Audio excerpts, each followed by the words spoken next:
मानुष जन्म दुर्लभ बहुरी न दूजी बार। पक्का फल जो गिर पड़ा बहुरी न लागे डार।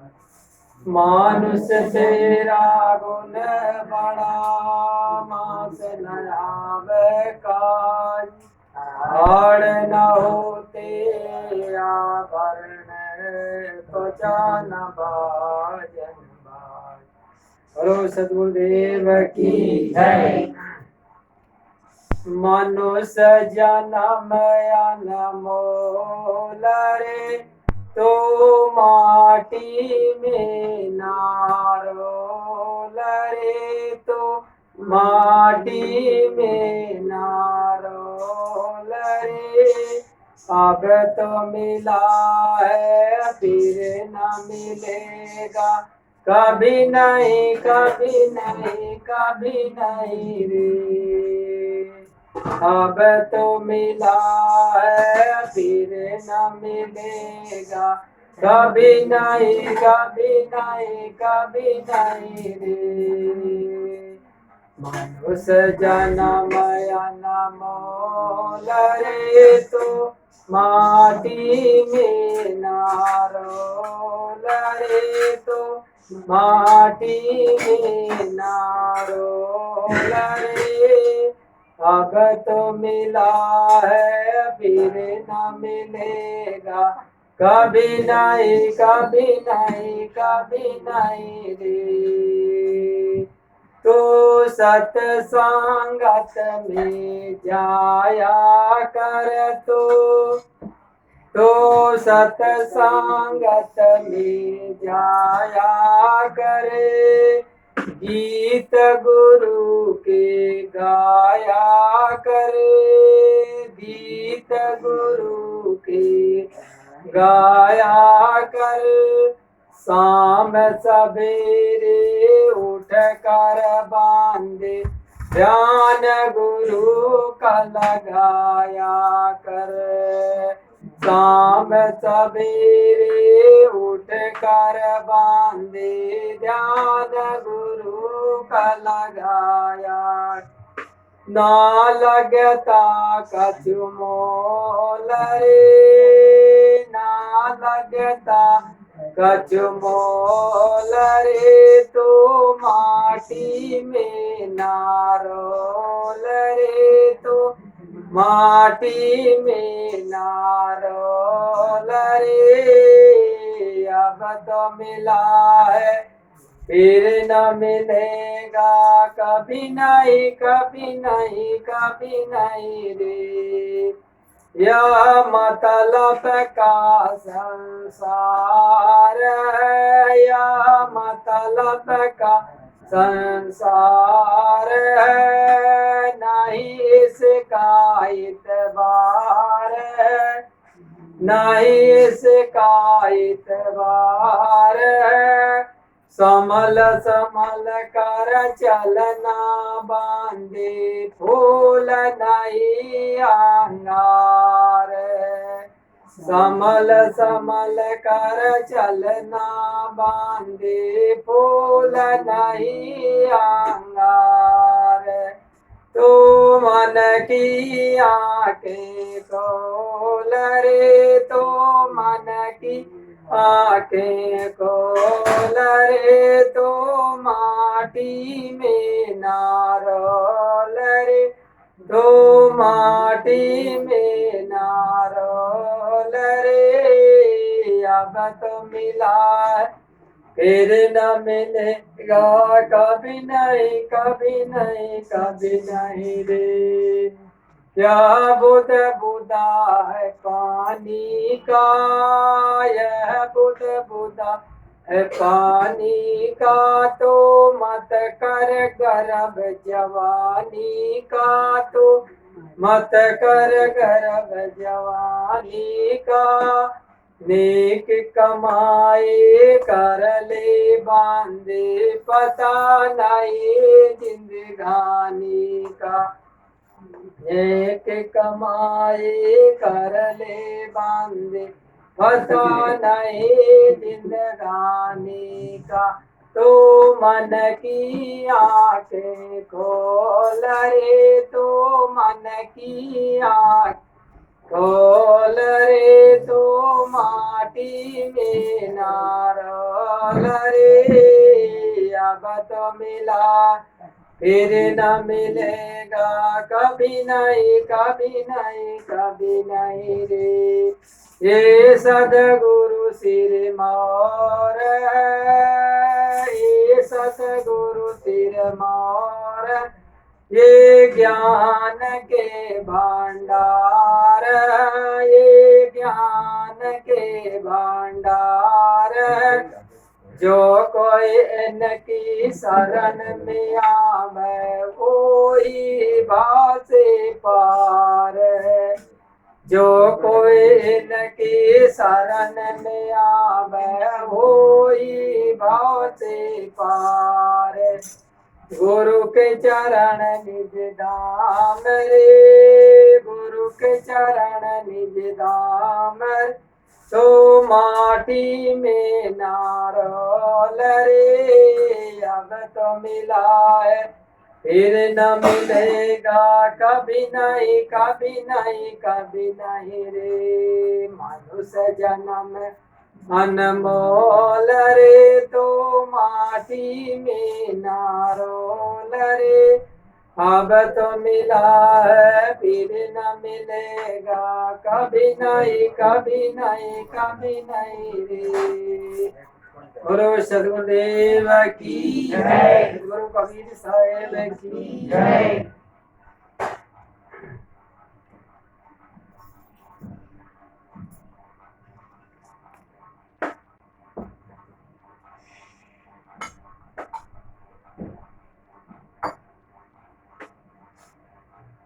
आज कुछ और प्रश्न है तो ಕೇಳಿದ್ರೆ ನಿಮ್ಗೆ ಹಿಂದಿ ಬರುತ್ತೆ, ನನಗೆ ಹಿಂದಿ ಬರಲ್ಲ. ಕನ್ನಡದಲ್ಲಿ ಹೇಳ್ಬೇಕಾದ್ರೆ ನಾನು ಹೇಳ್ತೀನಿ. ಇಲ್ಲ ಅಣ್ಣ ಹೇಳ್ತಾರಲ್ವಾ, ಅವರು ಹೇಳ್ತಾರೆ, ನಾವು ಹೇಳ್ತೀವಿ, ಅವರೇ ಜಾಸ್ತಿ ಹೇಳಿ. ಇಲ್ಲ ಇಲ್ಲ ಅಣ್ಣ ನನಗೆ ಕಷ್ಟ ಆಗಲ್ಲ, ಹೇಳಕ್ಕಾಗಲ್ಲ ನನ್ನ ಕೈಲಿ. ಅವ್ರು ಅಂತ ಕೇಳಿದ್ರು, ಏನಾದ್ರು ಇದೆಯಾ ಅಂತ ಕೇಳಿದ್ರು, ಹೇಳಿ ಕನ್ನಡದಲ್ಲಿ ಹೇಳಿ ಬೇಕಾದ್ರೆ ಅವ್ರ ಅಣ್ಣವ್ರ ಹಿಂದಿಯಲ್ಲಿ ನಾನು ಓದೋರೇನೋ ಪ್ರಶ್ನೆ ಮಾಡಿದ್ದೀನಿ. ಚಾಪಿಂದ ಬಿಡ್ಕೊಡೋಣ, ಕೊಡಿ. ಅವ್ರ ಪ್ರಶ್ನೆಗೆ ನಾವು ಉತ್ತರ ಹೇಳ್ಬಿಟ್ವಿ ಇವತ್ತು. ನೀವು ಬರಕ್ ಮುಂಚೆ ಅವರು ಯಾಜ್ಞವಲ್ಕರು ಸೃಷ್ಟಿ ಬಗ್ಗೆ ಹೇಳಿದ್ರು, ಅದನ್ನ ಹೇಳ್ಬಿಟ್ವಿ ತಂದಿ ಪ್ರಿಂಟ್ ಒಳ್ಳೇದಾಯ್ತು, ಯಾವ್ದೋ ಒಂದು ತಿಳಿಸ್ತಾ ಇರ್ಲಿ. ಅಲ್ಲ ಬರಕ್ ಮುಂಚೆನೆ ಅದು ಮಾತಾಡಿದ್ವಿ, ಚರ್ಚೆನೂ ಆಯ್ತು. ಇನ್ಯಾರನ್ನ ಇದ್ರೆ ಹೇಳ್ಬೋದು. ಅದೇ ಭಜನ್ ಹೇಳಿದ್ರಲ್ಲ, ಅದಕ್ಕೆ ಹೇಳ್ಬಿಟ್ಟು ಜನತಾ ಭಜನ್ ನಾನೇ ಕೇಳ್ತೀನಿ ಹೇಳಿ ಅವ್ರ ಬಗ್ಗೆ ನಮ್ಗೆ.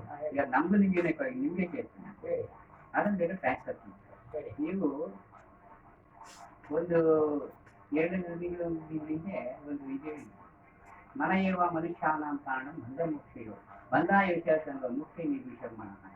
ಮನೆಗಳ ಒಂದು ಬಂದಿರ್ತಿ ಅಂದ್ರೆ ಮನ ಏವ ಮನುಷ್ಯಾನಾಂ ಪ್ರಾಣಂ ಬಂಧ ಮುಖ್ಯ ಬಂಧಾಯ ವಿಚಾರ ಸಂಘ ಮುಖ್ಯ ನಿರ್ವಿಷರ್ಮಣ ಅಂತ ಬರುತ್ತೆ.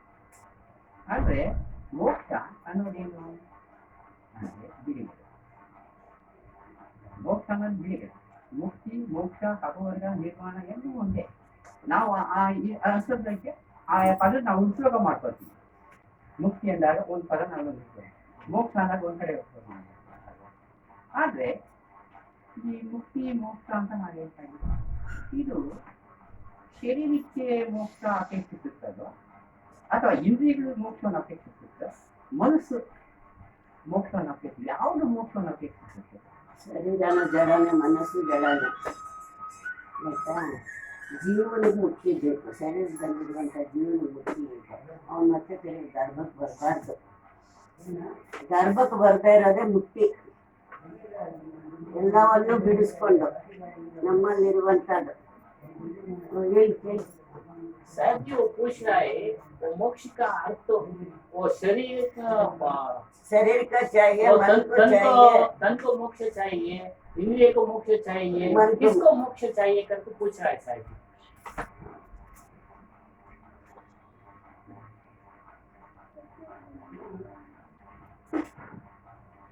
पहली बात तो मोक्ष क्या है? मोक्ष क्या है? मोक्ष क्या है? मोक्ष है मोह का क्षय हो जाना ही मोक्ष है। मोह का क्षय हो जाना ही मोक्ष है। हमारा मोह संसार में, प्राणी और पदार्थों में, हम इन्हीं में बंधे हुए, इनसे छुटकारा पाना ही मुक्ति। अभी आप बोल रहे थे मन एवं मनुष्य नाम कारण बंध मोक्ष है, बंधा विषय आसक्ता मन। ये मन हमारा आज से नहीं है बंधन। हमारा मन बंधन में कब से है? अनादि से। अनादि का बंधन है। और आज मनुष्य जन्म मिला है, ये मुक्ति का द्वार बताया है। आपने सुना होगा ना, साधन धाम मोक्ष ते ही द्वारा अपाई न जही परलोक समारा। ये साधना का धाम है, ये मुक्ति का धाम है। ये मनुष्य जीवन ही एक ऐसा जीवन है जहाँ से आदमी अपने कर्मों को चेंज कर सकता है, बदल सकता है। जैसे रेलवे स्टेशन में जहाँ जंक्शन होता है, वहीं गाड़ी चेंज की जाती, उत्तर दक्षिण पूर्व पश्चिम चारों तरफ। तो जंक्शन में ये मनुष्य जीवन ही जंक्शन। चार खानियों में श्रेष्ठ खानी कौन सी है? ये मानव खानी। अब मानव खानी में आदमी बंधन बना सकता है और बंधन से अलग हो सकता है। बंधन बनाने का भी ये है और बंधन से अलग होने का भी ये जगह है। आप चाहे बंधन बना सकते हैं, चाहे बंधन काट सकते हैं। बंधन बन गया है, अब जो बंधन बन गया है उसको काटने के लिए हमें किसकी शरण में जाना पड़ेगा? गुरु की। बिना गुरु की शरण गए बंधन कटने का नहीं। बिन गुरु भाव निधि तरय न कोई, जो विरंच संकर सम। किसी को बंधन से अगर मुक्ति चाहिए तो गुरु की शरण में जाए, संतों की शरण में जाए, ज्ञानी पुरुषों की शरण में जाए। तो पहले अपना बंधन क्या है इस चीज को समझे। तो हमारा बंधन है मन का। मन के बंधन को बड़े बड़े ऋषि मुनि महात्मा साधु संत तपस्वी ज्ञानी और संसार छोड़ करके, घर परिवार समाज सब छोड़ करके जंगल में चले गए, तपस्या करने लगे। कबीर साहब कहते हैं वो तपस्या वहां करने गए जंगल में, मगर जंगल में शरीर और मन दोनों साथ लेके गए। हम सोचते हैं कि यहाँ छोड़ के चले जाएंगे जंगल में तो वहाँ हमारा मन शांत होगा। मन अगर हमारा यहाँ शांत है तो मन जंगल में भी शांत होगा। अगर यहाँ अशांत है तो जंगल में भी अशांत होगा। मन एक सेकंड को भी चैन से नहीं बैठता, एक सेकंड भी मन शांति से नहीं बैठता। कबीर मन तो एक है, भावै तहाँ लगाओ, भावै गुरु की भक्ति कर, भावै विषय कमाओ। या तो हमारा विषयों में मन जाता है या तो हम किसी की सेवा में लगे रहते हैं। गुरु की सेवा है, माता पिता और किसी की सेवा में अगर हम लगे, जैसे कि गुरु की सेवा में लगे, तो गुरु की सेवा में हम जब 24 घंटा लगेंगे तो हमारा मन कहीं नहीं जाएगा। अब किसी की भी सेवा में आप लगे, माता पिता गुरुजनों की सेवा में, बड़े बूढ़ों की सेवा में लगे, तो उनको कब पानी चाहिए, कब भोजन चाहिए, कब दवा चाहिए, कब उनको क्या चाहिए, अभी उनके ध्यान में आप उनका ध्यान रखते हैं। कि 8 बजे भोजन देना है, 9 बजे दवाई देना है, 12 बजे भोजन देना है, 1 बजे स्नान करवाना, फिर 2 बजे भोजन देना है, फिर शाम के 4 बजे नाश्ता देना, फिर 8 बजे भोजन देना है। तो आपका जो दिन है 24 घंटा, तो 12 घंटा आप सेवा में दोगे तो वैसे ही थक जाओगे। जब आप थक जाओगे तो मन आपका हार जाएगा, तो फिर आपका मन जो है वो शांत होगा। अगर आप कोई काम में लगे हैं, ऑफिस के काम में लगे हैं, सरकारी काम में, प्राइवेट काम में, निजी काम में, किसी भी काम में, तो भी आपका मन वहां लगा रहेगा। अगर आप कुछ काम में नहीं कर रहे, कोई काम नहीं है आपके पास, कुछ काम नहीं है, तो आपका मन घूमता रहेगा। माला तो कर में फिरे, जीव फिरे मुखमार, मनुआ को दहदिस फिरे, सो तो सुमिरन। बोलो सतगुरु को जय, श्री हनुमान दास साहेब को जय। ಸಂತರೊಬ್ಬರು ಒಂದು ಪ್ರಶ್ನೆ ಕೇಳಿದ್ರು, ಮನಯವ ಮನುಷ್ಯಾಣ ಬಂಧನ ಕಾರಣ ಮೋಕ್ಷಾಯ ವಿವರಣೆ. ಶರೀರಕ್ಕೆ ಮೋಕ್ಷ ಬೇಕಾ, ಇಂದ್ರಿಯಗಳಿಗೆ ಮೋಕ್ಷ ಬೇಕು ಅನ್ನೋ ಪ್ರಶ್ನೆ. ಮೊಟ್ಟ ಮೊದಲಿಗೆ ಗುರುಗಳು ಶುರು ಮಾಡಿದ್ರು, ಮೋಕ್ಷ ಅಂದ್ರೆ ಏನು ಮೊದಲು ತಿಳ್ಕೋಣ. ಮೋಹನ ಕ್ಷಯ ಮಾಡದೆ ಮೋಕ್ಷ. ಮೋಹ ಪ್ರತಿಯೊಬ್ಬರಲ್ಲೂ ಮೋಹ ಇದೆ. ಯಾರಿಂದ ಅದನ್ನ ಬಿಡಿಸ್ಕೊಳಕ್ ಸಾಧ್ಯ ಆಗಲೇ ಇಲ್ಲ ಇದುವರೆಗೂ. ಯಾರೋ ಮಹಾತ್ಮರು ಬಿಡುಗಡೆ ಮಾಡ್ಕೊಂಡು, ನಮ್ಮೆಲ್ಲರ ಮೋಹ ಸಂಸಾರದಲ್ಲಿ ಅಂದ್ರೆ ಜಗತ್ತಿನ ಮೇಲೆ, ಜಗತ್ತಿನಲ್ಲಿರೋ ವಸ್ತುಗಳ ಮೇಲೆ, ವಸ್ತುಗಳಂದ್ರೆ ಹೆಂಡತಿ ಮಕ್ಕಳು ಗಂಡ ಇತ್ಯಾದಿ ಏನೇನಿದೆಯೋ ಅದು. ಇದರಿಂದ ಬಿಡುಗಡೆ ಆಗದೆ ಮೋಕ್ಷ. ಅಂದ್ರೆ ಮೋಹದಿಂದ ಬಿಡುಗಡೆ ಆದೆ ಮೋಕ್ಷ.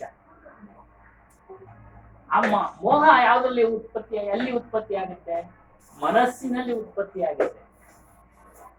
ಅದಕ್ಕೆ ಹೇಳಿದ್ರು ಮನಸ್ಸೇ ಕಾರಣ. ಮನಸ್ಸನ್ನ ನಾವು ಸನ್ಮಾರ್ಗದಲ್ಲಿ ನಡೆಸ್ಕೊಂಡು ಹೋದ್ರೆ ಮೋಹದಿಂದ ಬಿಡುಗಡೆ ಆಗೋ ಮಾರ್ಗನ ಗುರುಗಳು ತೋರಿಸ್ತಾರೆ. ಈ ಮನಸ್ಸು ಇದುವರೆಗೂ ಬಂಧನದಲ್ಲಿ ಬಿದ್ದಿದೆ. ನಮ್ಮೆಲ್ಲರ ಮನಸ್ಸು ಇದೇನು ಅನಾದಿ ಕಾಲದಿಂದ ಮನಸ್ಸು ಬಂಧನದಲ್ಲಿ ಬಿದ್ದಿದೆ. ಈಗ ಒಂದೆರಡು ಕಾಲಗಳಿಲ್ಲ, ಅನಾದಿ ಕಾಲದಲ್ಲಿ. ಒಂದು ಹನುಮಾನ್ ದಾಸಗಳು ಯುಗಾಂತರಗಳಿಂದ ಬಿದ್ದಿದೆ ಅಂತ. ಅದೇನು ಒಂದೊಂದು ಯುಗಕ್ಕೆ ಎಷ್ಟೋ ಲಕ್ಷಗಳು ವರ್ಷ ಅಂತ ಹೇಳಿದ್ದಾರೆ. ಇನ್ನೊಂದಿನ ವಿಚಾರ ಮಾಡೋಣ ನಾವಿದ್ದಾಗ. ಹೀಗೆ ಅನಾದಿ ಕಾಲದಿಂದ ಮನಸ್ಸು ಬಂಧನದಲ್ಲಿ ಬಿದ್ದಿದೆ. ಈ ಬಂಧನದಿಂದ ಬಿಡುಗಡೆ ಆಗೋದಕ್ಕೆ ಮನುಷ್ಯ ಜನ್ಮನೇ ಬೇಕು. ಬೇರೆ ಕ್ರಿಮಿ ಕೀಟಾದಿ ಪ್ರಾಣಿ ಪಕ್ಷಿಗಳಿಂದ ಆಗೋದಿಲ್ಲ. ಮನುಷ್ಯ ಜನ್ಮ ಮುಕ್ತಿಗೆ ಬಾಗಿಲು ಮತ್ತು ಒಂದು ಸಾಧನ ಆಗಿದೆ ಮನುಷ್ಯ ಜನ್ಮ. ಬೇರೆ ಕ್ರಿಮಿಕೀಟಗಳಿಗೆ ಆಗೋದಿಲ್ಲ. ಒಂದು ಸಾಧನೆ, ಏನೋ ಒಂದು ರಸ್ತೆನಲ್ಲಿ ಹೋಗಿ ನೀನು ಗುರಿ ಸೇರ್ಬೇಕು ಅಂದ್ರೆ ನೀನು ಮನಸ್ಸು ದೃಢಪಟ್ಟರೆ ಅಲ್ಲಿ ಹೋಗಿ ಸೇರ್ತೀಯ. ಆ ಕ್ರಿಮಿಕೀಟಗಳಿಗೆ ಯಾರು ಈ ರೀತಿ ಮಾರ್ಗ ತೋರಿಸ್ಕೊಳ್ಳೋದಿಲ್ಲ. ಬಿಡುಗಡೆ ಮಾರ್ಗ ಗುರುಗಳು ನಮ್ಗೆ ತಿಳಿಸ್ತಾರೆ. ಇದು ಸಾಧನೆ, ಒಂದು ಸಾಧನ ಆಗಿದೆ. ಮನುಷ್ಯ ವಿಶೇಷ ಬುದ್ಧಿ ಉಳ್ಳವನು. ಕರ್ಮಗಳನ್ನ ಬದಲಾವಣೆ ಮಾಡಿಕೊಳ್ಳತಕ್ಕಂತ ಸ್ವತಂತ್ರ ಉಳ್ಳವನು. ಕರ್ಮ ಅಂದ್ರೆ ಶುಭ ಕರ್ಮ, ಅಶುಭ ಕರ್ಮ, ಕೆಲಸ ಕಾರ್ಯಗಳು. ಈ ಅಶುಭ ಕರ್ಮಗಳು ಮತ್ತು ಶುಭ ಕರ್ಮಗಳು ಎರಡು ಮಿಶ್ರಣ ಮಾಡಿದ್ದರಿಂದನೇ ಸುತ್ತಾ ಇದ್ದಾನೆ. ಆದ್ರೆ ನಿಜವಾದ ಶುಭ ಕರ್ಮ ಅದು ಬಿಡುಗಡೆ ಮಾರ್ಗನ ಗುರುಗಳು ಮಾತ್ರ ತಿಳಿಸ್ತಾರೆ. ಈಗ ರೈಲ್ವೆ ಸ್ಟೇಷನ್ ಜಂಕ್ಷನ್ ಅಲ್ಲಿ ಎಲ್ಲಾ ಕಡೆ ಹೋಗೋ ರೈಲುಗಳು ಸಿಗ್ತಾವೆ ನಮ್ಗೆ. ಅದೇ ರೀತಿಯಾಗಿ ಮನುಷ್ಯನ ಜನ್ಮ ಬಿಡುಗಡೆಗೆ ಒಂದು ಜಂಕ್ಷನ್ ಇದ್ದಂಗೆ. ನೀವು ಇದನ್ನ ಯಾವ ಕಡೆ ಆದ್ರೂ ತೆಗೆದುಕೊಂಡು ಹೋಗ್ಬೋದು. ಮುಕ್ತಿ ಮಾರ್ಗಕ್ಕಾದ್ರೂ ತೆಗೆದುಕೊಂಡು ಹೋಗಿ, ಈ ಕಡೆ ಬಂಧನ ಮಾರ್ಗಕ್ಕೆ ತೆಗೆದುಕೊಂಡು ಹೋಗಿ. ಅದರಿಂದ ಮನಸ್ಸಿನ ಮೇಲೆ ಆ ಒಂದು ಶಂಕರಾಚಾರ್ಯ ಹೇಳಿರೋ ಶ್ಲೋಕ ಅದು. ಮನಸ್ಸನ್ನ ನೀವು ಬಂಧನಕ್ಕೂ ತೆಗೆದುಕೊಂಡು ಹೋಗ್ಬೋದು, ಮುಕ್ತಿ ಮಾರ್ಗಕ್ಕೂ ತೆಗೆದುಕೊಂಡು ಹೋಗ್ಬೋದು. ಅದೇ ರೀತಿ ಜಂಕ್ಷನ್ ಇದ್ದಂಗೆ ಮನುಷ್ಯನ ಮನಸ್ಸು ಬಂಧನಕ್ಕೂ ಸಹ ಒಳಪಡುತ್ತೆ, ಅದರಿಂದ ಬೇರೆ ಆಗಕ್ಕೂ ಸಹ ಒಳಪಡುತ್ತೆ. ಅದು ನಮ್ಮ ಒಂದು ಮಾರ್ಗದಲ್ಲಿ ನಡೆಯೋ ಒಂದು ಇದ್ರ ಮೇಲೆ ಡಿಪೆಂಡ್ ಆಗುತ್ತೆ. ನೀವು ಯಾವ್ದನ್ನ ಇಷ್ಟಪಡ್ತೀರಾ? ಈಗಾಗಲೇ ಬಂಧನ ಆಗಿದೆ. ಬಂಧನದಿಂದ ಕೂಡಿನೇ ನಾವು ಇಲ್ಲಿ ಮನುಷ್ಯ ಜನ್ಮಕ್ಕೆ ಬಂದಿದ್ದೀವಿ. ಇದೊಂದು ವಿಶೇಷವಾದ ಜನ್ಮ. ಇದು ಬಿಡುಗಡೆಗೆ ಮಾರ್ಗ. ಈ ಬಿಡುಗಡೆ ಮಾಡಿಸ್ಕೊಳ್ಬೇಕಾದ್ರೆ ನಾವು ಇದರಿಂದ ಬಿಡುಗಡೆ ಆಗ್ಬೇಕಾದ್ರೆ ಗುರು ಅತ್ಯವಶ್ಯಕ. ಗುರು ಇಲ್ಲದೆ ಬಿಡುಗಡೆಗೆ ಸಾಧ್ಯನೇ ಇಲ್ಲ. ಸಂತರು ಬೇಕು, ಜ್ಞಾನಿಗಳು ಬೇಕು. ಇವ್ರ ಮೂಲಕನೇ ನಮ್ಗೆ ಬಂಧನದಿಂದ ಬಿಡುಗಡೆ. ಈ ಬಂಧನದಿಂದ ಬಿಡುಗಡೆ ಆಗೋದಕ್ಕೆ ಹಿಂದೆ ಕೆಲವರು ಪಟ್ಟಣ ಬಿಟ್ಬಿಟ್ಟು ತಪಸ್ಗೆ ಹೋಗ್ಬಿಟ್ರು. ಆದ್ರೆ ಅವರು ಅಲ್ಲಿ ಹೋದಾಗ ಅವ್ರ ಮನಸ್ಸು ಇತ್ತು, ಜೊತೆಯಲ್ಲಿ ಶರೀರನೂ ಇತ್ತು. ಮನಸ್ಸು ಶಾಂತ ಆಗ್ಲಿಲ್ಲ. ಅಲ್ಲೂ ಸಹ ವಿಪರೀತ ಗೊಂದಲಗಳು, ಸಂಕಲ್ಪಗಳು. ಈ ಮನಸ್ಸನ್ನ ಶಾಂತ ಮಾಡ್ಕೊಳ್ಬೇಕಾದ್ರೆ ಅರಣ್ಯಕ್ಕೆ ಹೋಗ್ಬೇಕು ಅನ್ನೋದೇನಿಲ್ಲ. ಇರೋ ಕಡೆನೆ ನಾವು ಮಾಡ್ಕೊಳ್ಬಹುದು. ಅದು ಮಾರ್ಗನ ಗುರುಗಳು ತಿಳಿಸ್ತಾರೆ. ಅವ್ರ ಅರಣ್ಯಕ್ಕೆ ಹೋದ್ರು ಒಂದು ಕ್ಷಣ ಶಾಂತಿ ಅವ್ರು ಕೂಡ ಸಿಕ್ಲಿಲ್ಲ. ಮನಸ್ಸು ಒಂದೇ.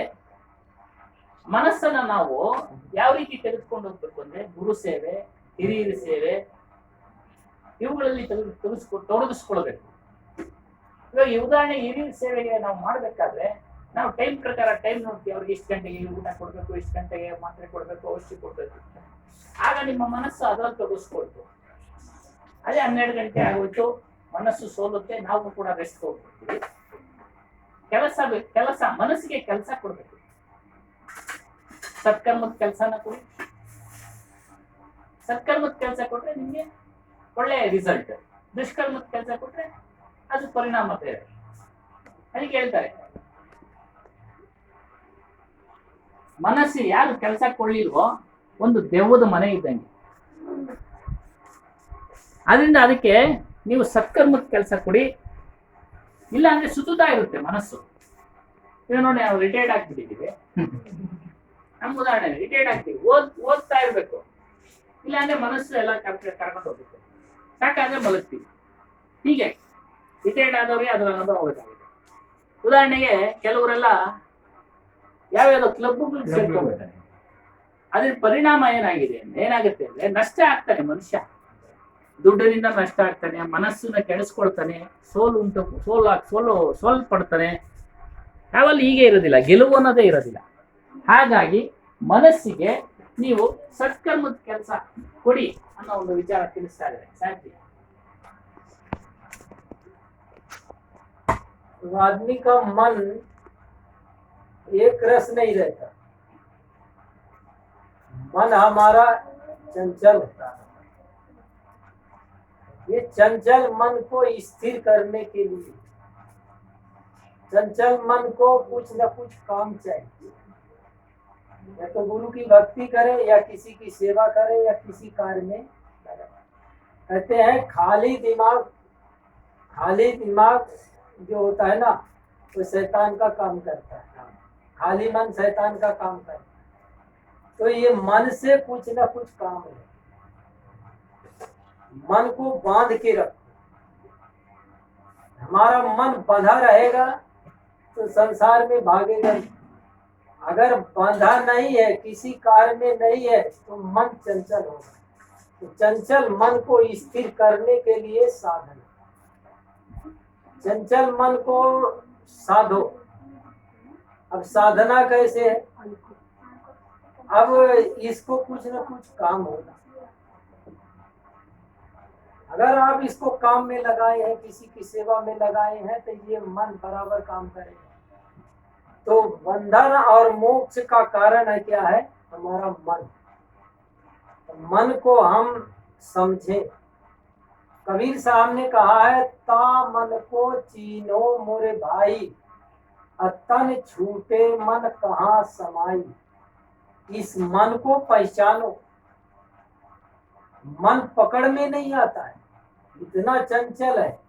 कहते हैं मन करते सूर नर मुनि जहाड़े। कौन कौन धोखे में पड़े? मन के बुलावे में पड़े। बड़े बड़े ऋषि मुनि तपस्वी साधु संतों की तपस्या खत्म हो गई मन के चक्कर में। सिंगी ऋषि जैसे, कबीर साहब ने कहा, सिंह ऋषि घर भीतर मारे, सिर ब्रह्मा का फोड़ी हो। नाथ मछंदर चले पीठ धर, सिंह लहू में बोरी हो। मछंदर नाथ की कथा आपने सुना होगा कि नाथ मछंदर चले पीठ धर। कबीर साहब कहते हैं कि मछंदर नाथ गुरु गोरखनाथ के वो गुरु थे। गोरखनाथ के गुरु इतने त्यागी, इतने तपस्वी और इतने ज्ञानी। मच्छंदर नाथ गुरु गोरखनाथ जैसे चेला, इतना महान त्यागी, आज भी उनका नाम है इतिहास में गुरु गोरखनाथ का। कबीर साहब के समय में गोरख ऐसे तत्व दिगंबर नाम दे जैसे 84 काया कल्प किया गोरखनाथ जी ने। तो कहते हैं उनके जो गुरु थे तो संसार से वो त्याग वैराग्य करके वो चले गए, लेकिन कहाँ जाकर के वो अटक गए? सिंघल द्वीप। ये सिंघल द्वीप कहाँ है? काठमांडू में बताते हैं। काठमांडू में एक है, पाटन है, पाटन शहर है। वो सरोवर का नाम है गोरखपुर का रूप बाजू। तो वहाँ 1 महीने का मेला लगता है काठमांडू में। अभी श्रावण महीना आएगा, 1 महीना वो जहाँ पर वो अटक गए थे मच्छंदर नाथ, तो वो मोहल्ले से लेकर के जावला खेल एक चौराहा है, वहां तक सवारी निकलती है। बहुत लंबा एक लकड़ा रखा है, कम से कम 50 फीट का, और उसमें रथ बनाते हैं और फिर आदमी खींचते हैं। 15, 20, 30 आदमी मिल करके उसको खींचते हैं। उसको रथ यात्रा बोलते हैं, मच्छंदर नाथ की रथ यात्रा। तो उसमें मच्छंदर नाथ को बैठाया जाता है, उसकी झांकी बनाई जाती है, और पुतला बना के नहीं, पुतला नहीं, उसको लेटाया जाता है, और बढ़िया उसका चारों तरफ से रानी वानी उसके सेवा में लगी रहती है। वो लेट के आता है, मैंने राजा का वो महाराजा ही है पूरा, विष्णु भगवान का अवतार माना गया है। तो वैसे उसकी सवारी निकलती है। तो फिर वहां से सवारी आती है तो मच्छंदर नाथ की एक टोली जाती है, वो सब गाना बजाना करते हुए ढोल धमाके के साथ में। तो वो उनका गाना बजता कि जग मच्छंदर गोरख आया, जग मच्छंदर गोरख आया, जग मच्छंदर गोरख आया। यानी मच्छंदर नाथ सावधान हो जाओ, तुम्हारा चेला आ गया है, गोरखनाथ आ गया है, त्रिशूल लेके चिमटा लेकर के अब तुमको लेके जाएगा। तो गोरखनाथ फिर अपने गुरु को बंधन से मुक्त किया, त्यागी होकर के रागी हो गया। रागी होने के बाद वो बस गया वहां, और वहां जब रह गया वो 6 महीना साल भर, जब पता ही नहीं चला, आया ही नहीं, तो गुरु जी को तलाश करने के लिए गोरखनाथ गए, तो वहां जाके मिले सिंघल द्वीप।